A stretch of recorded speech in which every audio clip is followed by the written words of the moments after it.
Hello everyone, welcome to Quantifiers. So students, today I've taken a great question on time, speed and distance based on linear track. So this question came as a doubt to me. It was a good question, so I thought of making a video on it.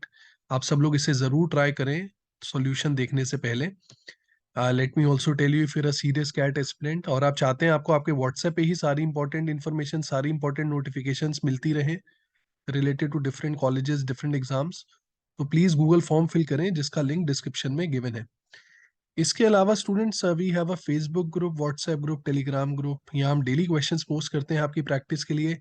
आप अपने doubts भी यहाँ post कर सकते हो जिसका हम instant reply करेंगे। आ, इसके अलावा आप हमें इंस्टाग्राम पे भी फॉलो कर सकते हो, इन सबके लिंक भी डिस्क्रिप्शन में गिवन है। Okay, so here is the question, please pause the video and give it a try. Okay students, I hope आप सबने ट्राई किया होगा। देख लेते हैं क्या गिवन है पहले क्वेश्चन में। It is given that A, B, and C they run a race on a linear track. Very important. All three are starting at the same time. A beats B by 20 seconds or 180 meters. B beats C by 40 seconds or 240 meters. We have to find ratio of speeds of A and C.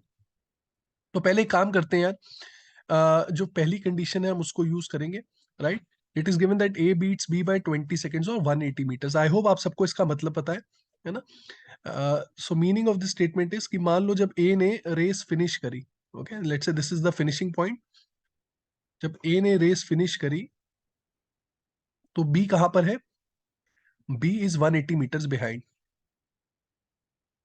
या हम ये भी कह सकते हैं कि B को भी 20 सेकेंड्स और लगेंगे, है ना, बी को भी 20 सेकेंड्स और लगेंगे।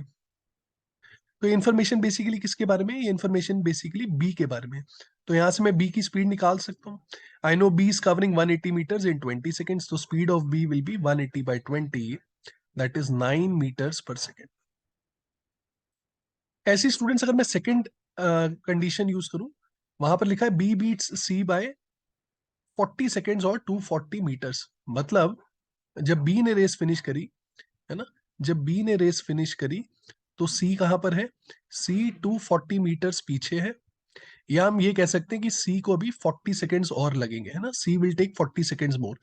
तो अब ये इन्फॉर्मेशन किसके बारे में? ये सी के बारे में है कि सी को 240 मीटर्स कवर करने में 40 सेकेंड्स लगते हैं। तो यहां से मैं सी की स्पीड निकाल सकता हूँ।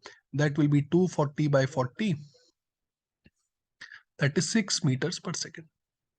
Okay, I hope till here it is clear to everyone. Students, using these two statements, we can conclude one more thing. मान लेते हैं ए ने रेस को कंप्लीट करने के लिए टी सेकेंड्स लिए, है ना, ए ने रेस को कंप्लीट करने के लिए टी सेकेंड्स लिए। बी ने तो अभी 20 सेकेंड्स और लेने हैं। तो अगर बी ने 20 सेकेंड्स और लेने हैं तो बी का टोटल टाइम कितना होगा to complete the race? That would be T plus 20 seconds. I also know कि जब बी ने रेस कंप्लीट करी, है ना, बी ने रेस कंप्लीट करी इतनी देर में, उसके बाद सी ने 40 सेकेंड और लिए, so C is taking 40 seconds more than B. तो यहां से मैं सी का भी टाइम निकाल सकता हूं, that would be T plus 60 seconds. कहने से यहां से मुझे ये पता लग गया ए और सी के बीच में टाइम का कितना गैप है ना, ए और सी के बीच में टाइम का कितना गैप है? 60 सेकेंड्स। मतलब जब ए ने रेस को कंप्लीट किया, सी को अभी 60 सेकेंड्स और लगेंगे, है ना, सी को अभी 60 सेकेंड्स और लगेंगे। देखो यार, ये वाली जो चीज है ना कि ए और सी के बीच में 60 सेकेंड्स का गैप है, ये आप ओरली भी फिगर आउट कर सकते हो, right. Just to explain you I have written each and everything in the form of variables. वैसे देख के ही पता लग रहा है ए ने बी को 20 सेकेंड से हराया, फिर बी ने सी को 40 सेकेंड से हराया, तो हम ये डायरेक्टली कह सकते थे कि ए ने सी को 60 सेकेंड से हराया है। Now, students, we know that when A is at the finishing point, now listen to me very carefully. When A is at the finishing point, C still needs 60 seconds. अभी C को 60 second और लगने हैं, और मुझे C की speed भी पता है। तो कहने से मैं यहाँ से ये कैलकुलेट कर सकता हूँ कि 60 सेकेंड्स में C कितना डिस्टेंस कवर करेगा। So distance covered by C in 60 seconds will be 60 into 6, that is 360 metres. ये हमें क्या बता रहा है कि जब A फिनिशिंग पॉइंट पे है तो A और C के बीच में कितने का गैप है? ए और सी के बीच में 360 मीटर्स का गैप है। Very very very important condition. At the same time students, हमें यह भी पता है कि जब ए फिनिशिंग पॉइंट पे था तब बी कहां था? तब बी ए से 180 मीटर्स पीछे था, तो मतलब B was somewhere here, right. और ए और बी के बीच में कितने का गैप था? 180 मीटर्स का। यार अगर ए और बी के बीच में 180 मीटर्स का गैप है, ए और सी के बीच में 360 मीटर्स का गैप है, तो यहां से मैं ये कंक्लूड कर सकता हूं कि बी और सी के बीच में भी 180 मीटर्स का गैप होगा. Now, students, please look at this situation carefully. This is the situation when A has completed the race. I'll repeat again. This is the situation when A has completed the race. जब A ने race complete करी, B A से 180 metres पीछे है और C B से 180 metres पीछे है. अब स्टूडेंट्स बस हमें एक चीज फिगर आउट करनी है कि बी और सी के बीच में जब 180 का गैप आया तो बी ने डिस्टेंस कितना कवर किया है और सी ने डिस्टेंस कितना कवर किया है. ये हम इजीली फिगर आउट कर सकते हैं because we know the speeds of B and C, है ना, क्योंकि हमें बी और सी की आप देखो स्पीड्स पता है. बी और सी की स्पीड्स है 9 और 6. आप सबको ये भी पता है कि अगर दो लोग सेम टाइम के लिए ट्रैवल करते हैं, है ना, तो जो भी उनकी स्पीड का रेशियो होता है वही उनके डिस्टेंस का रेशियो होता है. आई होप ये चीजें आप सबको पता है. अब आप देखो हमें बी और सी के बीच में कितने का गैप चाहिए, 180 का गैप चाहिए. बी और सी की स्पीड्स कितनी है, 9 और 6. ये हमें क्या बता रहा है कि जब बी 9 करता है तो सी 6 करता है. राइट, उनके बीच में गैप कितने का है, उनके बीच में गैप है 3 का. Right, but what is the actual gap, actual gap is 180. तो कहने से three parts corresponds to 180. 3 part की वैल्यू 180 है, तो कहने से 1 पार्ट की वैल्यू कितनी होगी, 1 पार्ट की वैल्यू 60 होगी. If one part is 60, what is the value of 9 parts? 9 parts will be 9 into 60, that is 540. C 6 parts, 6 into 60, that is 360.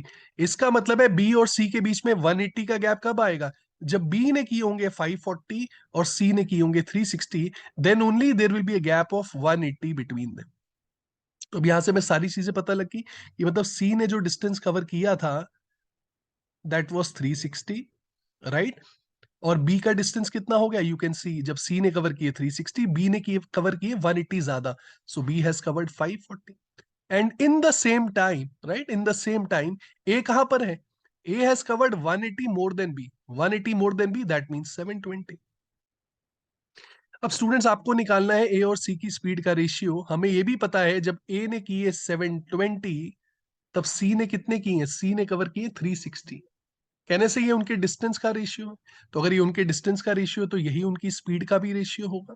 So 720:360, 2:1 will be the ratio of speeds of A and C. Right, it's a great question, थोड़ा tough जरूर है लेकिन I am sure आप लोगों को कुछ ना कुछ इससे सीखने को मिला होगा. वीडियो पसंद आई हो तो प्लीज यार लाइक कर दिया करो, कमेंट कर दिया करो, अच्छा सा दोस्तों के साथ शेयर भी कर दो, और चैनल सब्सक्राइब नहीं किया तो वो भी कर लेना. Thank you everyone.